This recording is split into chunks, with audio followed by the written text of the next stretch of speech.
Cette semaine, je voudrais dire un grand merci aux 700 000 personnes qui m'ont envoyé le contact de leur kiné, chiropracteur, médecin, ostéo. Parce qu'il y a un truc, quand t'as mal au dos, tout le monde veut que t'ailles voir son kiné. Tout le monde est là en disant, moi j'ai un mec vachement bien, il est dans le Cantal. Tu dis, bah oui, mais moi j'habite à Montreuil. Ouais, mais il m'a fait du bien, je te jure. Bah, j'espère que t'as fait du bien, c'est un kiné quand même. Enfin, j'espère que tu sors pas de là en disant, bon, c'est vrai que j'ai plus mal qu'avant, mais le Cantal, c'est beau, hein.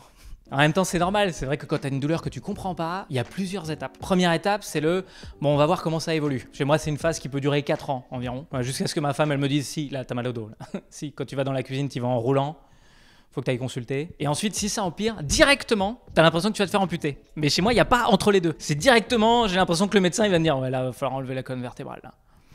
Si, on va vous maintenir en vie en suspension dans un liquide vert, vous pourrez communiquer avec vos proches en clignant des yeux. Donc c'est pour ça, quand t'as un kiné qui arrive et qui fait « Mais non, c'est tout simple, regarde, voilà, crac, hop ça ici, crac, donnez-moi votre genou, crac !» Et toi tu fais « Oh, merci, je t'aime !» Ouais, je suis très vite content. Faut savoir un truc, c'est que vraiment ça... Un gars, il répare ma bagnole, je suis comme un fou, donc quand il répare mon dos, je vais te dire, à partir de maintenant, lui, il peut tout faire dans ma tête. Vraiment, si un jour je perds mon bras, c'est lui que je veux en premier. Tu peux me remettre le... Tu fais le crac-crac et voilà, s'il te plaît. Il doit y avoir un mécanisme psychique, ça doit s'expliquer ça. Genre le mec, tu comprends pas ce qu'il fait. Donc si t'as l'impression qu'il le fait bien, bah du coup tu fais confiance. C'est ça le kiné. Comme Bernard Madoff. Enfin non, c'est pas le meilleur exemple Bernard Madoff, mais j'avais envie de parler de lui parce que cette semaine il est mort et il y a beaucoup de gens qui lui ont fait confiance à ce gars-là. Alors qu'il était pas kiné. Non, Bernard Madoff c'était un financier. Ça veut dire que son travail c'est de prendre ton argent, de faire hop là, donnez-moi votre genou, crac, et voilà. Encore plus riche qu'avant, disons. Sauf qu'en 2008, au moment de la crise financière, on s'est rendu compte que c'était pas un magicien, c'était un escroc. Oh, mais c'est vrai que des fois la limite elle est pas... C'est pas facile de voir. Enfin il y a un petit indice quand même, c'est que les vrais magiciens ça n'existe pas. Voilà. Non, en général quand un magicien il fait disparaître une colombe, c'est que le soir au dîner il y aura de la colombe.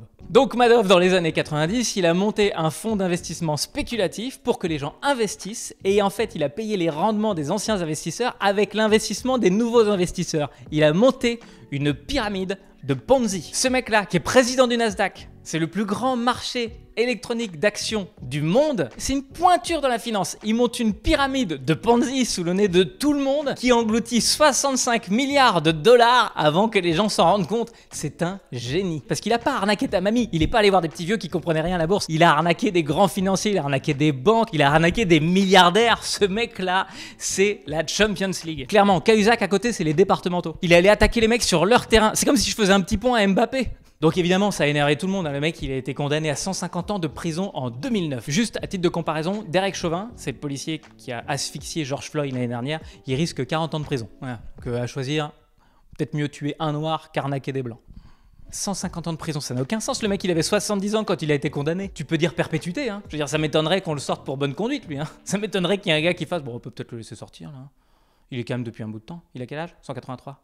Et il est calme depuis 140. Alors là où il est vraiment très très fort, Bernard Madoff, c'est qu'il aura été fidèle à lui-même jusqu'au bout, quoi. En 2017, dans la prison où il était détenu, il a réussi à voler tout le chocolat chaud de la prison pour le revendre plus cher à ses co-détenus. Et pas incroyable cette histoire. Le mec, il va en prison parce qu'il vole de l'argent à des financiers. Et une fois en prison, il vole du chocolat chaud pour le revendre à des voleurs. Mais dans le game, c'est pas le moment de dire du mal de lui, hein. À mon avis, il est devant les portes du paradis, il est en train de négocier avec Saint-Pierre. Saint-Pierre qui lui dit non, tu rentres pas, c'est moi qui ai les clés. Et l'autre en face, t'es sûr, c'est toi qui as les clés? Qui est dehors? Qui est dedans? Hop là. Et Internet, merci dis donc d'avoir regardé cette vidéo jusqu'au bout. Rendez-vous tous les samedis à 11h comme d'habitude. Et il paraît que bientôt on va reprendre la scène. Oh là là, enfin bientôt, c'est toujours les bientôt, mais l'horizon se rapproche.